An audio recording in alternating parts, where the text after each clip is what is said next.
This is considered to be the oldest architectural building जो कि Belem के area के अंदर है, और Belem is a very historic town in Lisbon. इस एग्जैक्ट प्लेस पे ऐसा कहा जाता है कि एक चैपल हुआ करता था, दैट इज़ कॉल्ड अर्मीदा दो रोस्टेलो। 1497 के अंदर जब वास्को द गामा एक वॉयज पे जाता है इंडिया डिस्कवर करने के लिए, वास्को द गामा और उसके साथ जितना भी क्रू था वो इस चैपल के अंदर प्रे करते हैं, और जब वो वापस आता है 1499 के अंदर इंडिया डिस्कवर करने के बाद, तो उस वक्त के जो किंग मैनुअल वन होते हैं वो उस विक्ट्री को सेलिब्रेट करने के लिए एक मोनेस्ट्री बनाते हैं जिसका नाम होता है Jeronimos monastery, and that is this Jeronimos Monastery. Jeronimos Monastery is also the burial site of Vasco da Gama और King Manuel, और उसके अलावा और भी जो उस वक्त के रॉयल लीडर्स और पीपल थे उनकी भी बरियल प्लेसेस इसके अंदर हैं।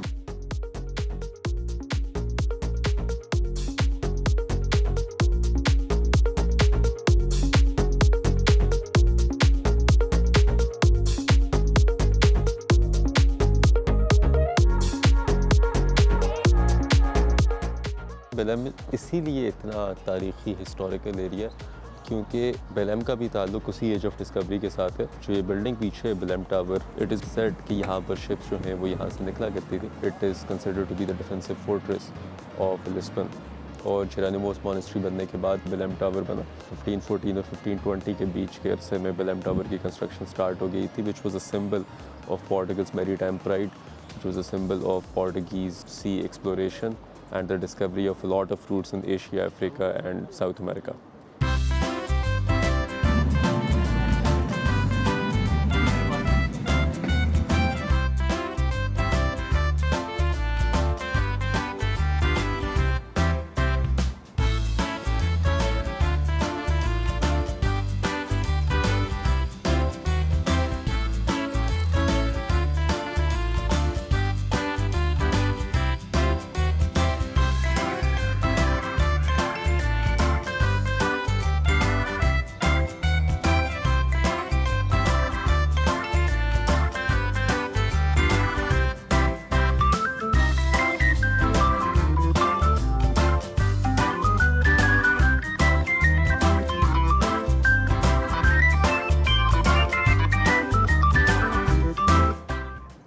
अच्छा जी, एक स्टोरी ये है कि 1834 में एक बहुत ही इंपॉर्टेंट इवेंट होता है जिसके अंदर रिलीजियस ऑर्डर को ऑब्स्ट्रक्ट किया जाता है, क्योंकि पोर्टुगल के किंग बिलीव करते हैं कि चर्च की पावर बहुत ज़्यादा हो गई है, तो इस पावर को कम किया जाए।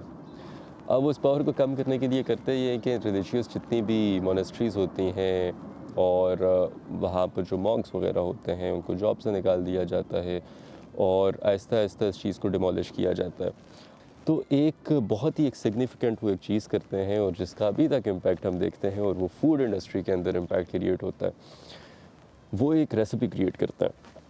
अब उस ज़माने में अंडे, एग्स वाइट्स जो हैं वो बहुत सारी चीज़ों के लिए इस्तेमाल होते थे, अभी भी होते हैं। जिस तरह वाइन को क्लैरिफाई करने के लिए, कपड़ों को टार्चिंग का एक जो प्रोसेस होता है उसके अंदर यूज़ होता था। उसके अलावा रोप्स वगैरह को थिक करने के लिए, ज़्यादा रोबस्ट बनाने के लिए एग वाइट को यूज़ किया जाता है। तो they were left with a lot of egg yolks. उन्होंने कहा कि यार अब ज़ाया तो ना करें। उन्होंने बहुत सारी एग योक्स को इकट्ठा किया, उसके अंदर शुगर ऐड की, और उन्होंने एक चीज़ बना ली जिसको हम नाम देते हैं pastel. Pastel is basically this piece of dessert. अब this pastel was being made in 19th century और this is called पश्तैल। और ये जो इसके ऊपर है this is the sugar icing, और इसके अंदर जो है वो एग योक से बना हुआ एक सीक्रेट रेसिपी है जो उस वक्त के मॉन्क्स ने बनाई थी। It is considered a very cultural thing. अगर कभी आपका लिस्बन चक्कर लगता है, इवन पोर्टुगल पूरे के अंदर चक्कर लगता है, और आप किसी भी बेकरी के अंदर जाते हैं तो इट्स ऑलमोस्ट इम्पॉसिबल कि आप वहाँ पर पश्तैल बोलें और आपको ना मिले। You would find it in every bakery. Belum का पश्तैल के साथ क्या चक्कर है, क्योंकि जो बड़ी मोनेस्ट्री थी वो यहाँ पर थी, जेरोनिमोस मोनेस्ट्री, और यहाँ के ही मॉन्क्स बेसिकली उन्होंने एक सीक्रेट रेसिपी बनाई थी, और this is also called as pastel de Belem. They also gave me cinnamon, which I think is a very good add on, क्योंकि वो उसकी जो बहुत सारी स्वीटनेस उसको थोड़ा सा रिड्यूस करता है।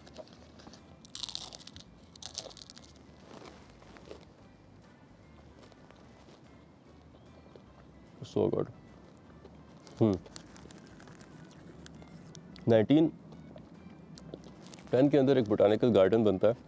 इनकी बहुत सारी कॉलोनीज़ हुआ करती थी, जिस तरह साउथ अमेरिका में Brazil was the biggest colony of Portugal, Africa में जिस तरह मोज़म्बिक है, अंगोला है, ये कॉलोनीज़ इनकी थी। तो बोटानिकल गार्डन का इसीलिए पर्पज़ ये था कि वहाँ से जो प्लांट की स्पेशीज़ एग्जिस्ट नहीं करती पोर्टुगल में, उनको इंपोर्ट करके यहाँ पर स्टडी किया जाए। खैर,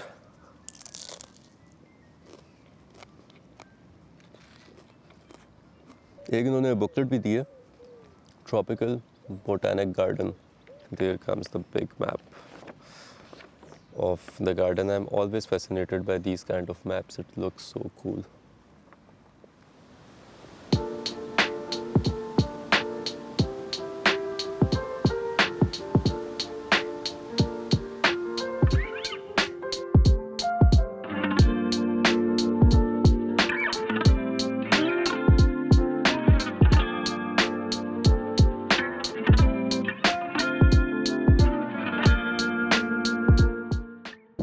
अभी सनसेट होने वाला है और अभी मैं एक बड़े खूबसूरत प्लेस पे आया हूँ, that is called monument of discoveries. Portugal के नेविगेटर्स थे जो इनके सी एक्सप्लोरर्स थे, उनके स्टैचूज़ बने हुए, for example Henry the navigator and Vasco the gamma. और इस पूरे स्ट्रक्चर को टेम्पररी बनाया था 1940 में, मगर अभी जो इसकी कंस्ट्रक्शन हुई हुई है दैट वाज मेड इन 1960।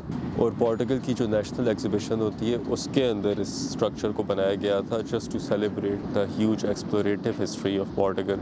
इस चीज़ में पोर्टुगीज़ बड़ा प्राइड फील करते हैं कि उन्होंने बहुत सारे सी रूट्स को डिस्कवर किया। Still these structures tell us a lot about something that happened in the past that shape a lot of the modern world that we know today.